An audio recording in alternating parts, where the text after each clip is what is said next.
Testing. Okay, we're going to get started again, everyone.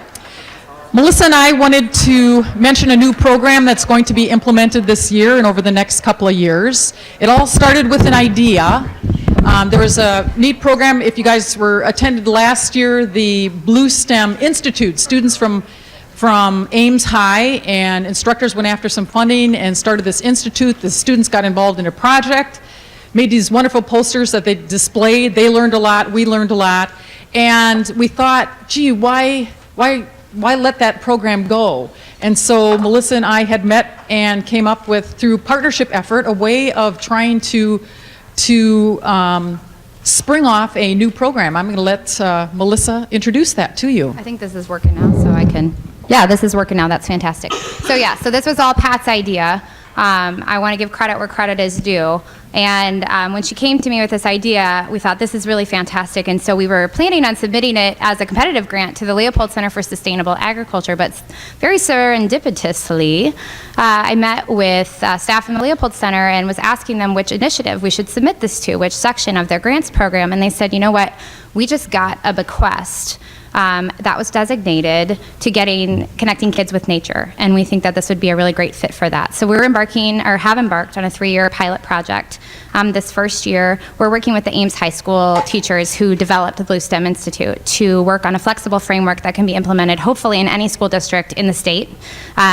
Next academic year, we'll be implementing it at Davenport North with Laura McCreary, who's a science teacher there. She actually, which is kind of funny, was my high school science teacher back before she got married when she was just fresh out of school. And so it's really quite a coincidence that we're working with her, but she's the reason that I thought science was cool. So I think she's the right person to try this on. So we're going to try it out for a year, then we're going to take it to another school, and we haven't chosen a school yet to work on the second one, but we'd like to find a smaller school district to make sure that it can work in any school district in the state, and hopefully the country. It'd be lovely if we could continue that. But we're also going to be looking for a way to make sure that this is a sustainable program. So we can offer this. We can offer some seed money every year to a high school so they can implement it. So this is our website. I just hit publish, seriously, 10 minutes ago. So this is on the web, so we're official. So if you would like to know more about this, you can Google search the Watershed Project Iowa, and this should come up, and you can learn more about it. We've got this great website where we tell you all about what we're trying to do. And what we hope to accomplish in our timeline. So if you'd like to learn more about it, if you'd like to find out more, hopefully we'll have some student artwork for you next year at the water conference is what we're planning on. So just wanted to give that opportunity to talk about that, and we're very excited about it.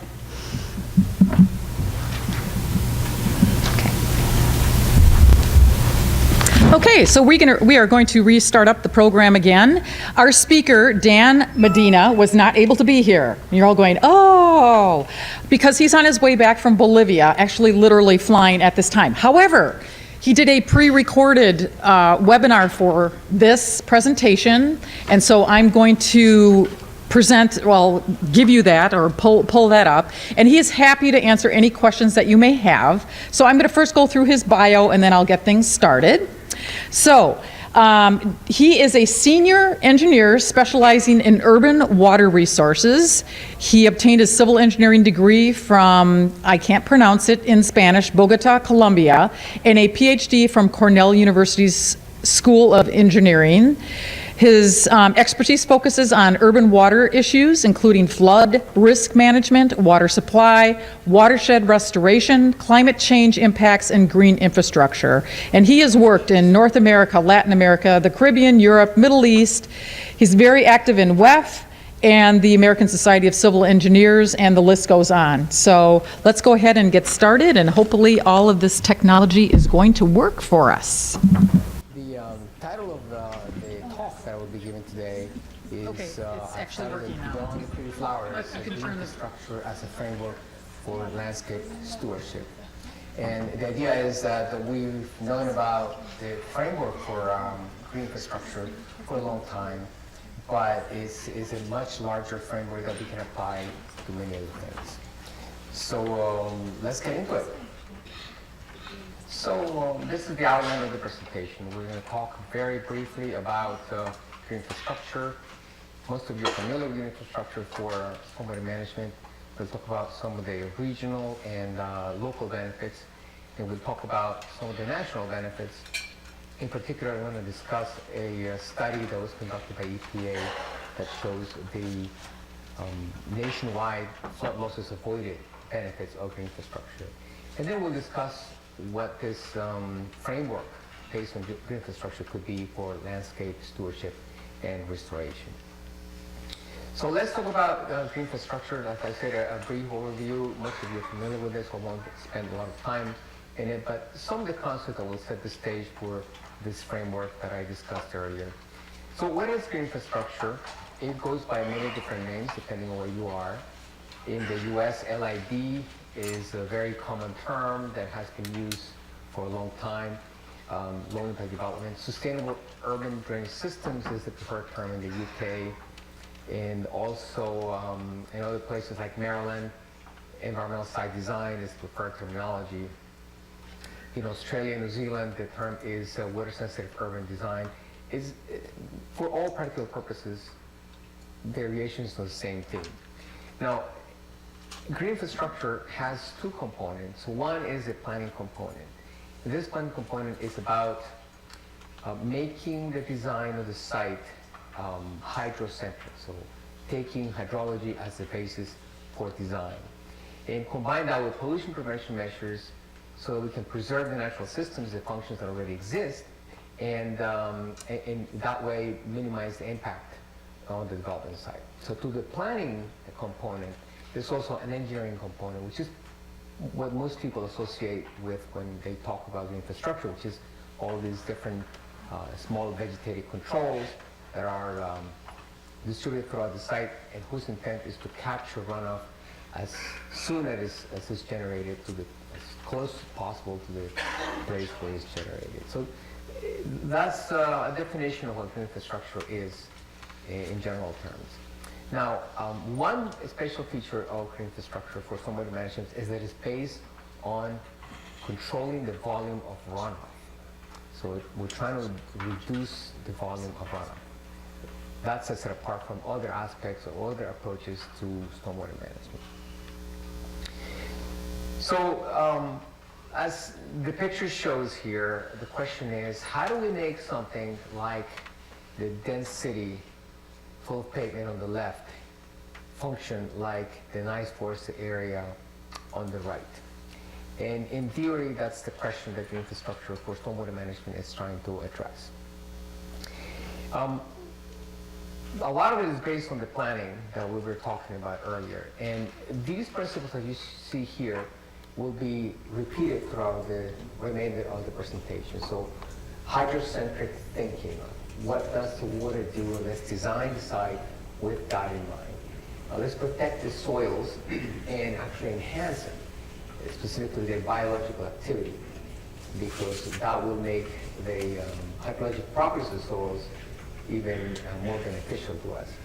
Preserve natural assets, so that there are trees, there are some features of the site that are natural and have been there for a long time. It took a long time to become an asset. Well, let's preserve it. Use rainfall as a resource as opposed to a waste product that needs to be disposed of quickly. That rainfall needs to be slowed down, needs to be stored, infiltrated, and evapotranspire for optimum use on the site. And also the use of plants, and like the title of the presentation indicates, it's not just about the pretty flowers, but we'll see the functions that these plants have are extremely beneficial for what we're trying to do here. And finally, we need to build resilience. We want sites, we want cities, we want communities, we want countries to be resilient, and at the same time we want to make money on it. The whole purpose of some of these applications is their businesses, and we need to make money off those businesses. Okay, so let's talk about the planning aspects of infrastructure. Let's start first with storms. One of the principles of infrastructure is to think in terms of small things, small controls, small drainage areas, and also small storms. What I'm showing you here is a typical distribution of rainfall in Sardis and British Columbia. And what this graph shows you is that about 98% of all the storms in a given year are less than about 30 millimeters, which is a little more than an inch or so. And this is true in many different places. Wherever you go, this happens to the distribution. For example, this one is in Denver, Colorado. In this case, about 90% of all the storms in Denver are less than half an inch. A summary of such things is shown in this figure here, in which we see 4 different locations in the U.S., pretty much in the 4 quadrants. We have Arapahoe in Colorado, Miami, Florida, Baltimore, Maryland, and in Washington. And you see the same behavior. What you see in the horizontal axis is the percentile, and in the vertical axis is the storm depth. And the way to interpret this chart is to say that, for example, if we're looking at Baltimore, Maryland, 90% of the storms, if you look at the 90th percentile, are less than about 1.2 inches or so in any given year. So if you look at these locations, and they're represented from many different places in the country, you can see that these storms, you can capture 90% of the storms in any given year by capturing anywhere between an inch and an inch and a half of rain. So thinking of small storms gives you the opportunity to control a very large component of the rainfall and the runoff in any given year. That gives you a rational basis to deal with stormwater. For example, this diagram shows you, and the numbers may vary depending on where you are in the country, but it tells you that if you concentrate on a large percent of the storms, like 80% or something like that, you could easily think of infiltrating the storms, maybe using them for beneficial purposes, perhaps for toilet flushing or for irrigation. And then the next year, in this case, let's say it's about 15% of the events, which is sort of like medium-sized events. You still have to control them because they're a larger magnitude of the storm. But in that case, your approach is not going to be to infiltrate them completely, but also provide some storage so that you can detain them and store them on site. And then finally, there's a very small percent, in this case 5%, that are really large storm events that tend to cause damage.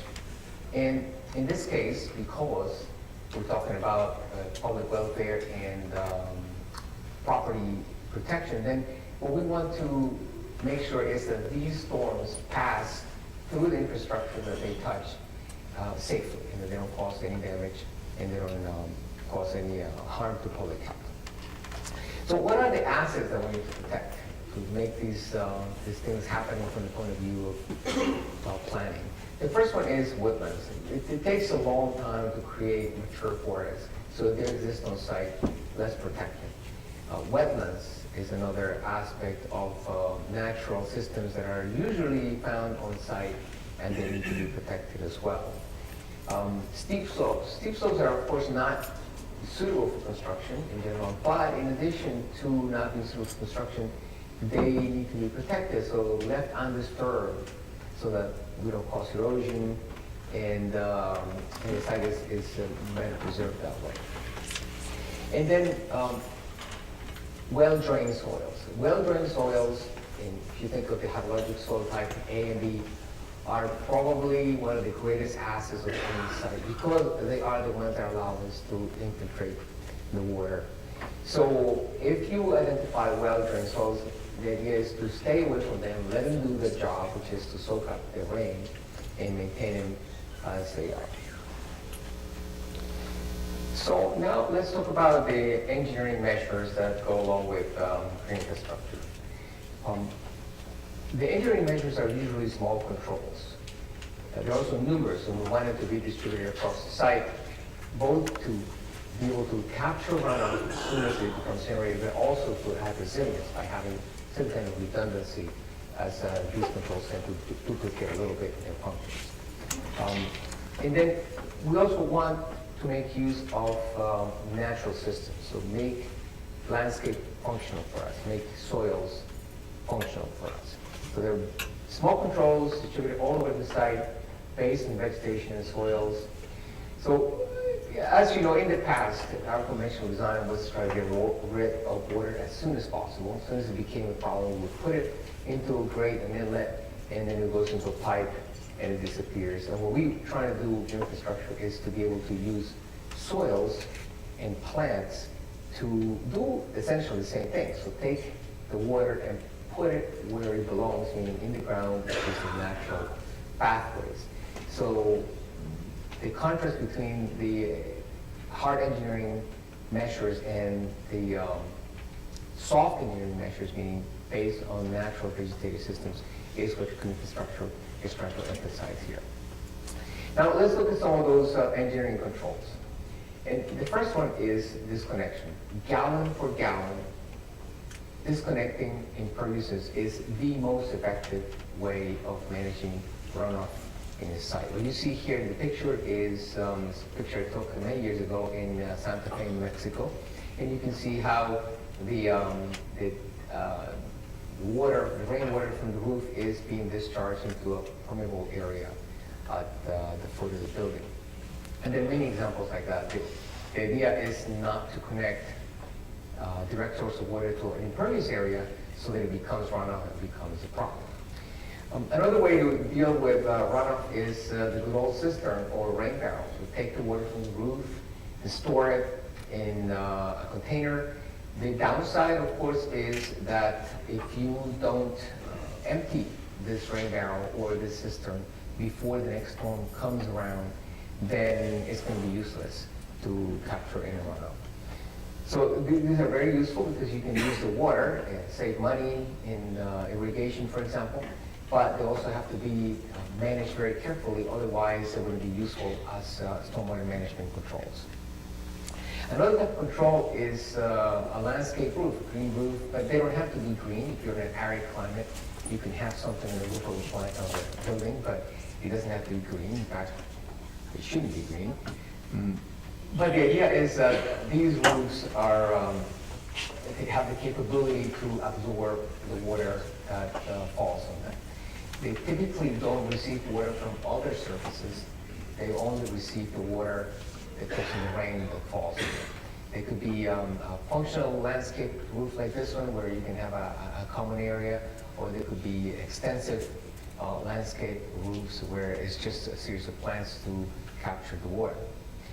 The next engineering control is the bioretention filter. And this is the workhorse of green infrastructure. Most people associate green infrastructure with bioretention facilities. But the idea is to have a depression, a vegetated depression with some organic material as a high rate filtration medium, so that water arrives from impervious surfaces into this medium and gets filtered as it goes down into either under drain or directly into the native soil as infiltration. So bioretention facilities are typically filters, but they could also work as infiltrators by letting the water into the ground. Permeable pavement is another one of those engineering features of green infrastructure. It is, as you probably know, a surface which it could be pervious asphalt or pervious concrete or interlocking pavers, such that there's space in the hard surface to let the water through and arrive at an underground reservoir, which typically is filled with gravel, that takes the water from becoming runoff and either infiltrates it into the ground or slowly discharges it to storm sewer or to a receiving water body. It's an infiltrator, but it could also be a storage facility. Swales and strips, these are vegetated channels that replace pipes. And the swale is the longitudinal version of this feature that goes along the length of the road in this case, and the strip is the transversal version. So water arrives at the strip first, and sediment gets settled, and then it arrives into the swale where more sediment gets settled as well. Strips and swales are not filters, they are means of depositing sediment because they slow down the velocity of the water enough for the particles of sediment to settle down. So this essentially is the conveyance, and it avoids pipes and provides a level of infiltration from these controls. Now, the idea is to have, using the planning measures, to have what is called a developable area. In the map that you see here, this is a development where the wetlands, the sensitive areas, the champion trees, the steep slopes have been removed from the consideration, and what remains, as you see in the greenish color area there, is what you can use to develop the site. Everything else is going to remain undisturbed, it's going to remain as a natural asset, and it's going to provide the functional features that they were providing before the development came along. And then you apply the engineering features, meaning once the lots are delineated and the impervious surfaces are also laid out, and you can figure out what is it you're going to put inside, where are the bioretention filters, the swells, the strips, so that you end up with a site that has both the natural assets and the constructed environment is mitigated through the use of these small control devices distributed all over the site. Now let's talk about the site and regional benefits of green infrastructure. So we saw how planning and engineering get combined into an environmentally friendly site development. And what we're going to talk about here are what are the benefits of doing such a thing. And most of these benefits you probably know. We can anticipate, for example, that the ecological integrity of the site is going to be protected because we're going to be able to preserve a lot of the assets that already existed on the land. We know that water quality is better in this situation because not only the amount of runoff is minimized, but the amount of pollutants that reach stormwater is going to be less than if we had used a high coverage of pavement.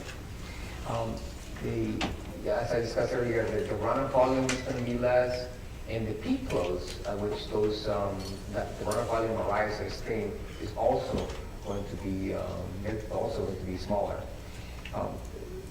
By applying these techniques, we're balancing the needs for growth as well as environmental protection. So it's a better way of going about urban and suburban development.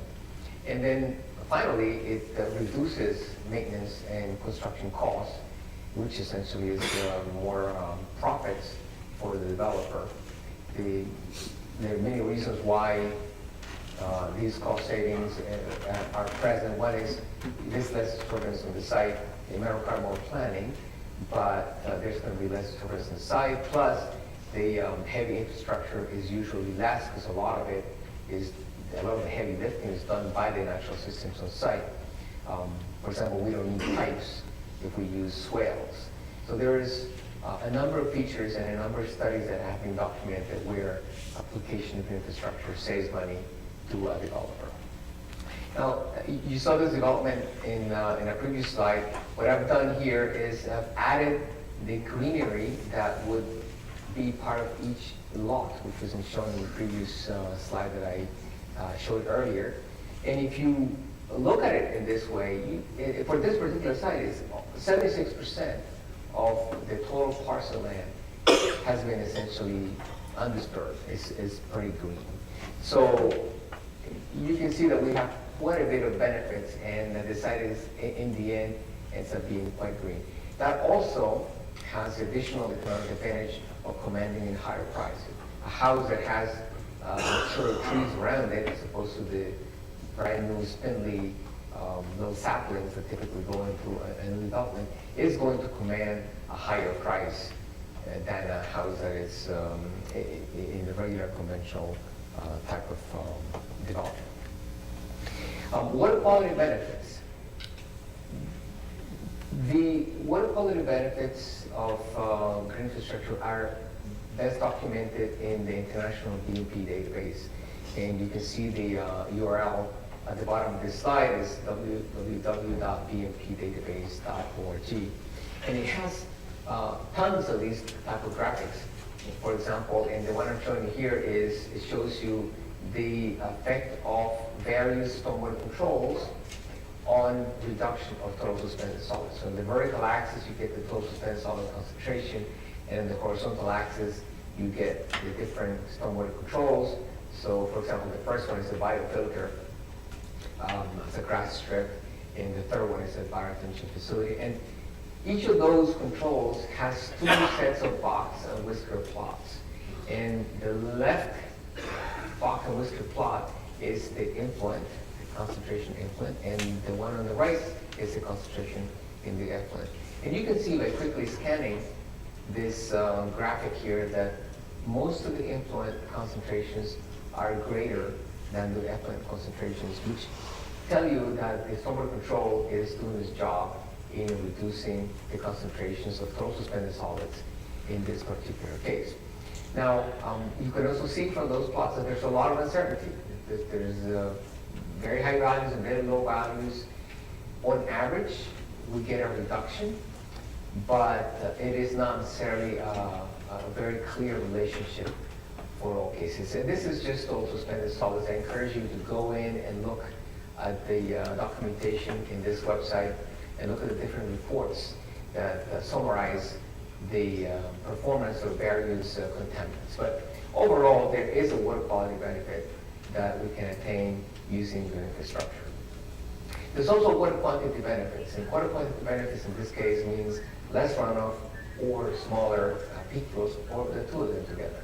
What I'm showing you here is a comparison of a plot of land in Missouri where we're modeling the 1 year event, and the graphic shows you the post-development event, which is the red curve, which is a little higher, and it so happens that in this case the pre-development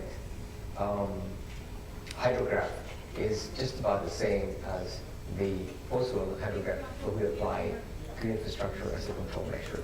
In general, the 1 year event is a pretty easy target to achieve with the infrastructure, meaning we can keep things about the same if we use the infrastructure in terms of peak flows. And these hydrographs are an example of what happens. Now, when it comes to a bigger storm, like another year, things are a little different. So again, we show here the pre-development hydrograph, which happens to be in blue. And I'm showing also the red hydrograph, which is in red. And we can see, as expected, that there's an increase in the peak flows because of additional imperviouses. Then we're also showing what the infrastructure can do to try to make a situation. In this case, is a green curve. And we see that even though it reduces the magnitude of the peak, it doesn't quite bring it down to the pre-development levels. And in general, that is what happens. We have, we cannot avoid all the impacts of development at all. Replicating the pre-development hydrology is virtually impossible. You can do it for certain range of parameters, but you cannot do it for all of the parameters in the hydrology regime. So this shows you the benefits of infrastructure and how to take them in stride. We can do certain things and there are other things that we cannot do. Now, let's talk about the national benefits of green infrastructure. It is rather easy to look at the benefits when it comes to a site, a neighborhood, even a city. The benefits that I mentioned earlier are fairly easy to appreciate. Some of them are more quantifiable than others, but in essence, we can see that there's an advantage in doing certain things using the infrastructure. But the question is, what do they amount to if we're looking at a nationwide picture? And what I'm going to show you here is the result of an EPA study that is seeking to quantify the flood losses avoided if the infrastructure were applied nationwide. So all over the place, if everything, new development and redevelopment from the year 2020 on until the year 2040 were developed with green infrastructure principles in mind, would there be any impact on flood losses avoided nationwide?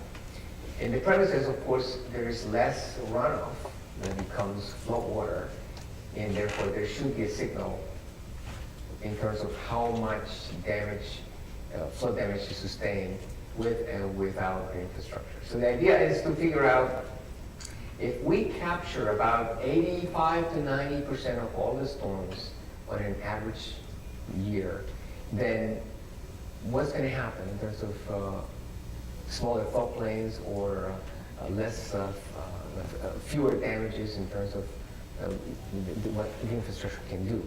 Now, I have to be clear here that this doesn't mean that infrastructure is a solution to flooding problems. It's simply the recognition that if we're going to apply the infrastructure for other benefits, meaning environmental preservation, water quality, stream health, then are there other benefits that we can calculate and can add to those other benefits that are more on the environmental protection side. So in this case, because of the nature of the study, the flood losses avoided are a side benefit of this infrastructure application. So what do? This is a study in which we took a sample of 20 Huckay watersheds nationwide, and I'll show you where those are. And we got with publicly available data sets, because of the scope of the work, there's known resources to go ahead and collect watershed-specific data. So we use stream gauge hydrology, things that are available from the USGS. We did quite a bit of hydraulic modeling that had been done before in these watersheds.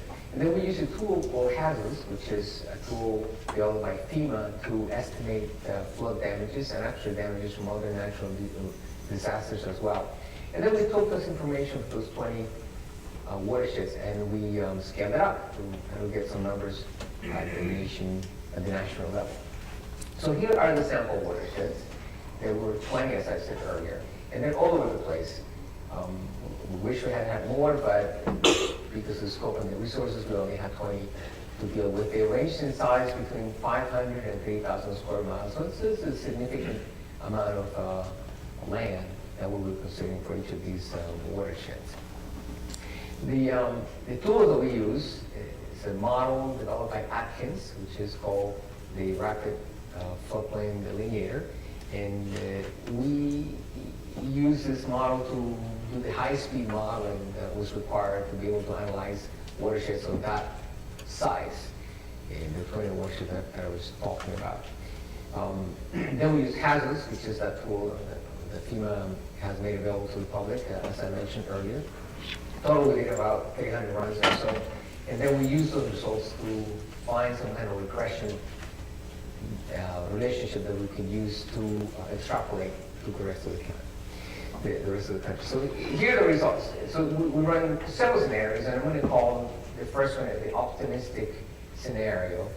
And essentially, this scenario looks at what's the best possible combination of things that can happen when it comes to the infrastructure implementation nationwide. And you can see here that the darker red areas are the areas where you stand to gain the most benefit, meaning the more flood loss avoided are in those dark areas. And not surprisingly, they coincide with the big cities. Why? Because that's where the infrastructure has most likely to be applied, is where there's a city. We have paved areas, and we want to mitigate that pavement. And there are large swaths of the country where they're not very well inhabited, but there's still some degree of urbanization that might be expected. So they will accrue fewer benefits. In total, what the study indicated is that you can estimate maybe about $5 billion could be saved if green infrastructure were applied everywhere nationwide over the 20-year period. So that's the most optimistic scenario. Now, the conservative scenario is one where we're saying, well, maybe application is not going to be that widespread, or the benefits are not going to be that much. And this is the map that you get. Now you see large swaths of the country that don't have any benefits in the areas in white. And in particular, the arid west, so because there's just not enough urbanization expected in those areas. But again, you see the concentration of most of the benefits in the urban areas. In this case, the estimate is that you can look at close to $1 billion, 0.8 billion of flood losses avoided in terms of new infrastructure providing those benefits to flood. So if you want to look at the report, it's available online. As I said, it was prepared by Atkins. And I know this is a long URL, you might not have time to write it down. But if you Google flood loss avoidance benefits of infrastructure, it should be one of the very first finds in the search. So it's got all the methodology, all the technical details, as well as summary results. So the conclusions from the study are that if you apply the infrastructure on a watershed basis, because as I described earlier, the infrastructure is typically applied on a site basis, maybe a neighborhood basis, but for these benefits, in terms of flood losses avoided to accrue, we need application to take place on a watershed basis. So there is some impact in that case, and we can see some flood reduction and flood loss reduction on the account of the infrastructure. Now, we know that the infrastructure is necessary for stream health and for water quality, so the question is, why not take into account these benefits as well, if they are, in this case, an ancillary benefit. By putting together all these benefits, we see reductions in the cost to local, to state, and to federal agencies in flood damage mitigation, in addition to gaining the water quality benefits that typically are associated with the infrastructure. And then what we're realizing here is that the infrastructure can be used as a planning framework. For many of the urban and non-urban applications that we face today. And essentially, this is a transition into what we're going to be talking about in terms of a framework for landscape stewardship. So let's talk about issues in urban planning nowadays. We know that infrastructure is used to look into urban planning, the traditional comprehensive plan development. But we found out through this study that is never used for hazard mitigation planning. And we try to figure out why that is, but because it has not been thought of as a measure to control flood losses, and that's probably the reason why it hasn't been used for these kind of purposes. So we find that there's dichotomy, there's urban planning, stream on one side, and there's the hazard mitigation planning on the other side, and they don't really intersect. When in fact, they could be used together to have a more comprehensive planning effort that looks not just at the urban community side planning, but also at the hazard mitigation. And then it starts sparking the thought that the infrastructure could be used for a larger effort. So by following this process, we start with the site level, still following the principles of infrastructure, and we keep accumulating now to the neighborhood level and to the community level, and then to a regional basis, and then finally on a national basis, to give you a more sophisticated product in terms of what you get from the traditional planning purpose, as well as the use of green infrastructure as a framework to put it all together in one cohesive product. So this brings us to the topic of landscape restoration or landscape stewardship. How can we use the infrastructure for this kind of purpose? Now, we talked about at the beginning of the presentation that for most practical purposes, what people are looking to do with infrastructure is to take something like what's on the picture on the left, this very dense area, and make it work like what's on the right. Whether that works or not is a different story. But essentially, we're talking about landscape restoration, right? It's a highly disturbed urban environment. We're trying to use these naturalized measures to give us something that is more like what we like to see on the left. But there are places that are degraded. There are landscapes that are degraded. For example, this is a picture of the Les Plateau in China. And on the left is the before, the right is the after. So even for these large scales, landscape restoration, even in very, very areas, is a possibility. How about this one here? This is in Portugal, and it's the picture taken from the same location. So there are certain principles that can be used to take a very deteriorated landscape and make it work. Here is in the U.S. We have a semi-arid location that has been affected by overgrazing and loss of vegetation, and we can actually turn it into something like the picture of the right. So that's what we're trying to do here. Can we use the framework of green infrastructure to help us restore our degraded landscapes? Okay, let's talk first about the importance of carbon in the soil. And why am I jumping into carbon now? Well, if you recall our discussion earlier, we're trying to use natural systems, and soil and plants are two of the tools that we use to try to restore this urban environment. So let's think in those terms about it now. What I'm showing you here is a plot that estimates the loss of carbon in the soil since about 1907 or so, when the prairies began to be cultivated. And we've noticed a very sharp decline throughout the years. As much as 63% of the carbon in the soil has been lost because of agricultural practices that were not the best. Only with the introduction of low-till technologies have those recovered just a bit, only to 61% loss. But it's still a loss. You can't manage your bank account successfully by pretending that if you reduce the losses every month, it will be okay. So we see that this is a problem. We've been losing carbon in the soil, and if we lose carbon, then we're losing a major resource for the country. I would say a vital resource for the country. Now this map that you see here is the state of global risk of human-induced water erosion. And you can see that this is widespread. Just about everywhere there are people who are causing erosion. And you can see in the United States, large swaths of the country in red because we've been altering the soil so much that whenever there is a rainfall episode, we are losing soil with runoff.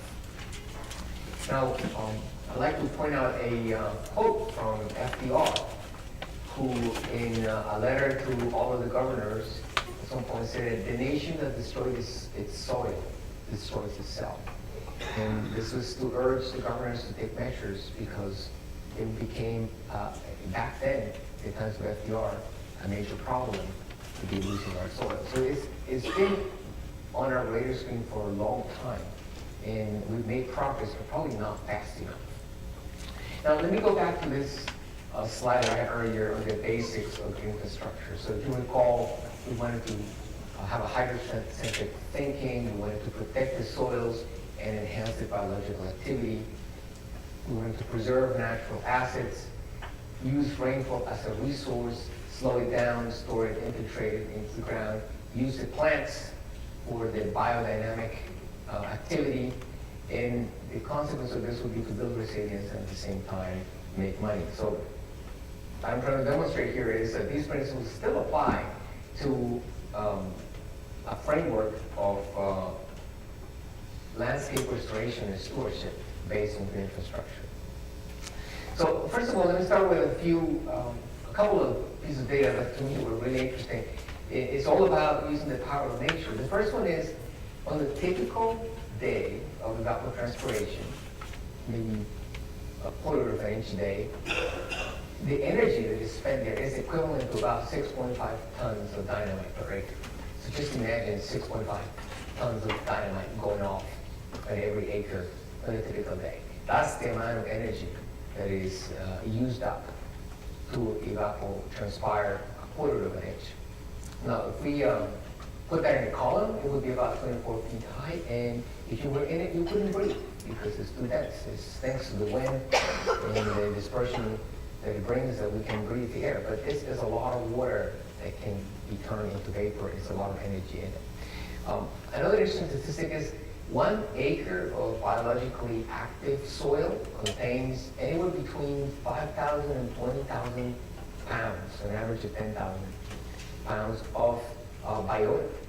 And those 10,000 pounds need about 500 pounds of food every day to survive.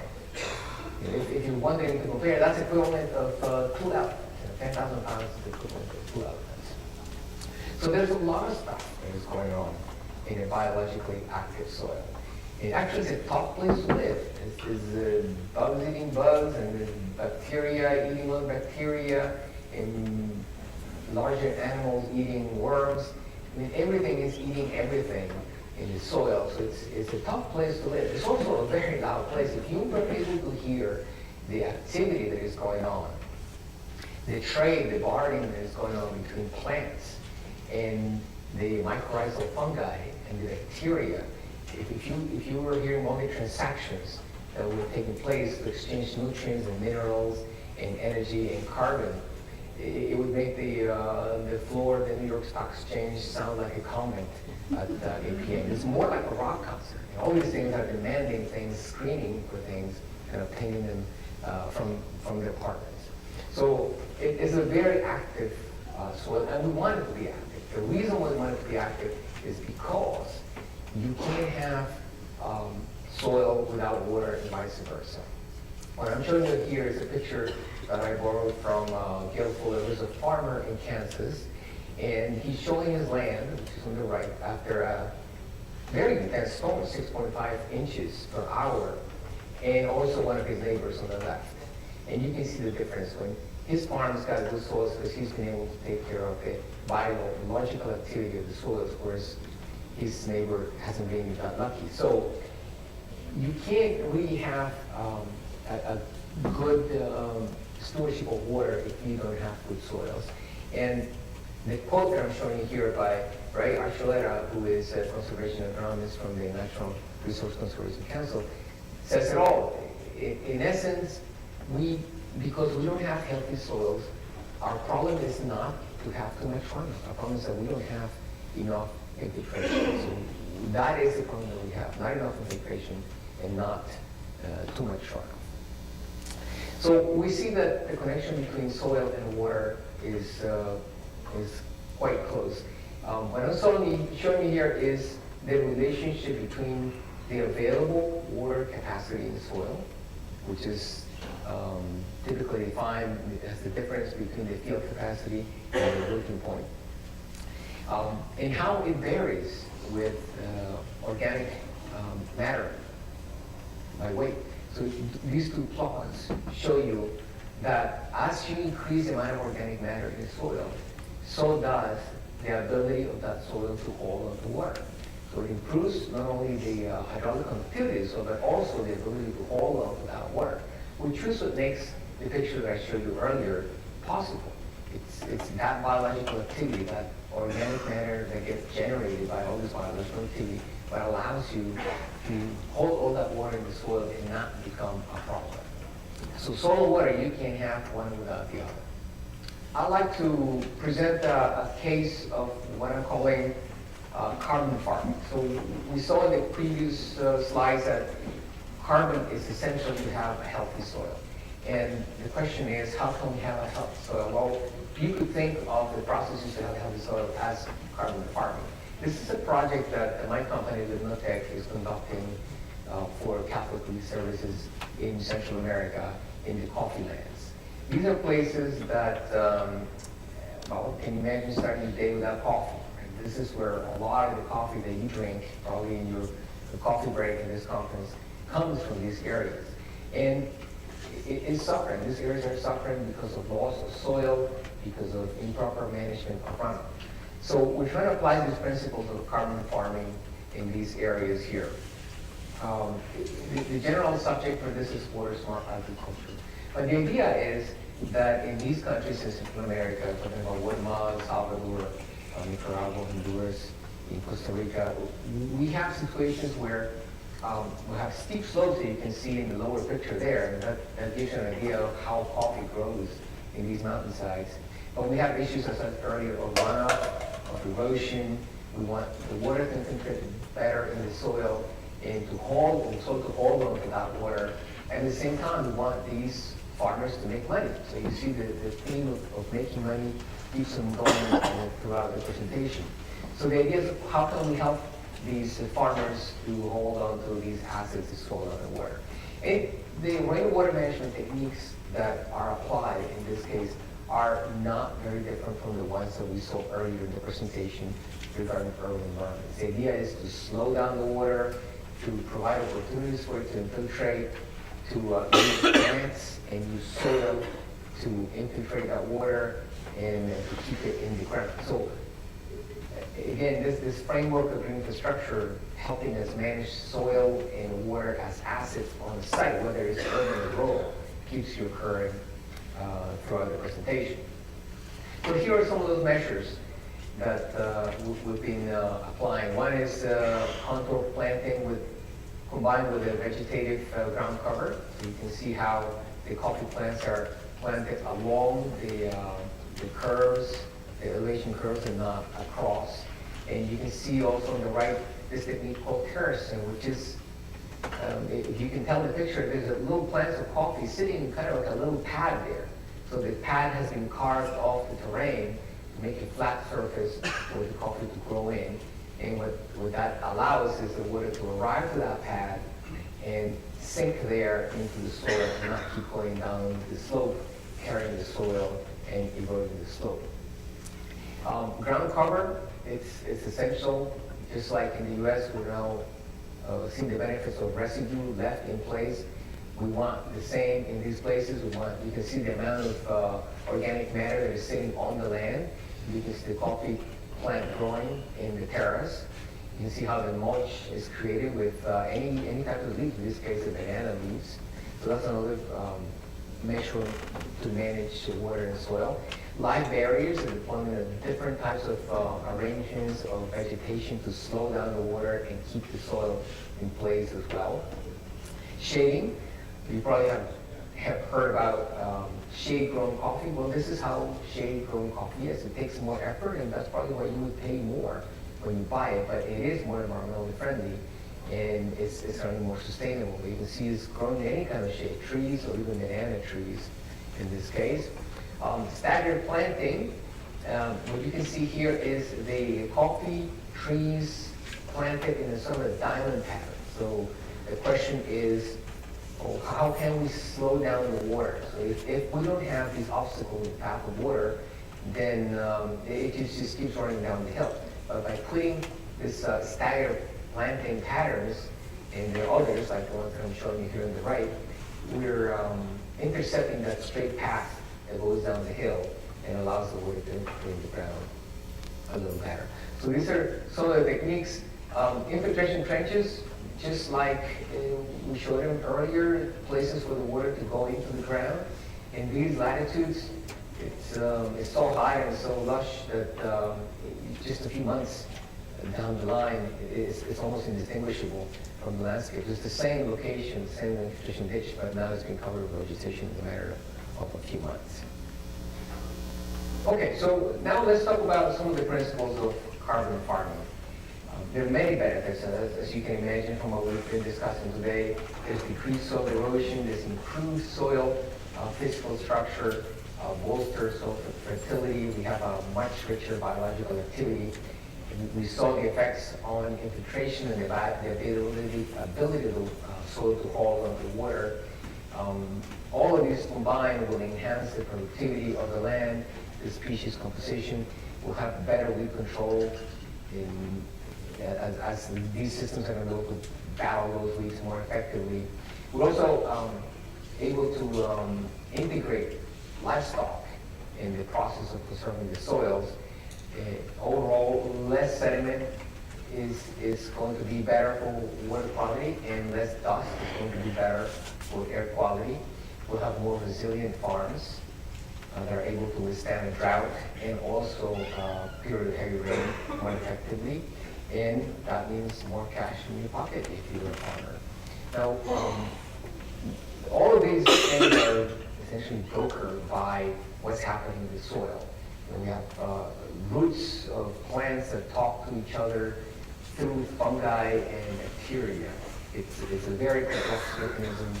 And if you ever had a chance to attend a lecture by Dr. Chris Nichols from the Rodale Institute, she can tell you in one single breath how complex these relationships are. I highly recommend it. And then also, lately, we've been discovering that livestock can have a very positive role in preserving and enhancing the soil. So, for example, there's a process called adaptive multi-paddock grazing system, which essentially takes groups of large herbivores, in this case cattle, and moves them from paddock to paddock, where they eat the vegetation, but don't exhaust it, don't kill it. And then they're moved over to another area, trying to replicate what was happening in the prairies. Say when the buffalo were roaming here, we had 60 million buffalo, and they stopped in one area, and once they ate it all, they moved on. So that's what we're trying to do here. We're trying to replicate that pattern, which seems to have developed together with the different systems in the roots and the leaves of these plants. So using livestock to enhance these kinds of functions of a healthy soil is one of the exciting things that are happening in the field of ecosystem restoration nowadays. So examples of carbon farming, I'd like to recommend to you that you watch a video called Soil Carbon Cowboys.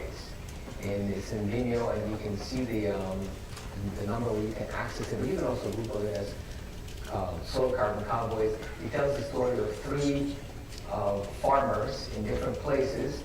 One is in Mississippi, the other one is in I think we're going to end the presentation for now, so we don't.